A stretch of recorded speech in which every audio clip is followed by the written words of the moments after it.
If you've been burned by one too many idle RPGs that turned out to be glorified slot machines dressed up in anime art, yeah, we've all been there, then stick around because today we're looking at Maiden Academy Idle RPG and whether it's actually worth your storage space.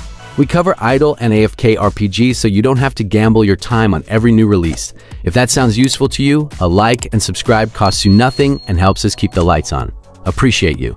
Maiden Academy is an AFK-style card-based idle RPG where the core loop is pretty familiar territory. Summon heroes, build a squad, watch them fight, and collect your offline rewards while you go live your actual life. If you've played anything in this genre before, you already know the drill. But let's talk about what the game actually does with that formula. Combat is fully automated. You're not tapping buttons mid-fight. You're setting up your team, hitting go, and letting the game handle it. There's one-click sweeping for stages you've already cleared, battle speed, acceleration, and offline progression that keeps your heroes grinding even when your phone is sitting in your pocket. For idle fans, this is exactly what you want. Low maintenance, decent returns. The hero system is where the game puts most of its complexity. You're pulling for characters across different rarities, with SSR heroes sitting at the top as the big prizes. Standard stuff. What's a bit more interesting is that each hero ties into a faction and class setup, so building a team isn't just about throwing your strongest units together. You actually have to think about faction synergies and role balance, tanks, damage dealers, support, to push past harder content. That layer of strategy at least makes the roster feel like it matters beyond just star count. Hero development runs through several systems stacked on top of each other: leveling, star upgrades, skill enhancement, and gear. Gear in particular can shift a unit's performance significantly, so farming the right equipment for your carry characters becomes part of the mid to late game routine. It's not a shallow system, but it does mean you'll be managing a lot of moving parts once you get deep enough. On the content side, there's more than just a main story campaign. You've got the Abyss of Despair, which mixes dungeon crawling with roguelike randomness. That one's probably the most interesting mode on paper, since roguelike elements can break up the monotony of pure progression grind. The Tower of Demons is your standard endless climbing challenge, and there are additional modes like Witch Forest, Ice Dragon's Lair, and Ruins Adventure. Plenty of things to unlock, which is good for long-term retention.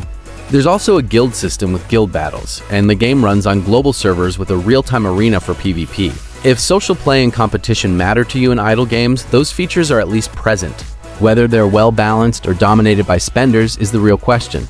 And in games like this, the honest answer is usually heavy spenders have an edge in PvP. Assume that going in. Now let's talk about the stuff the game doesn't advertise as loudly.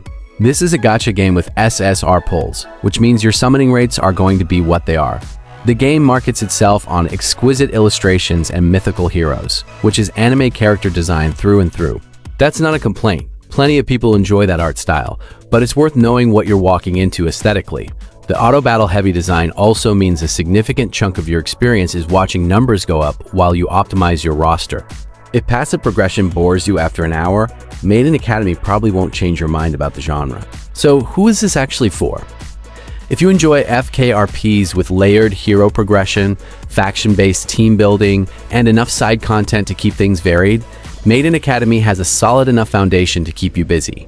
The roguelike dungeon mode and guild content give it a bit more personality than a straight-line grindfest. If you're tired of gacha pulls and anime hero collectors, or if auto-battle idle games have already worn out their welcome with you, there's nothing here radical enough to change that.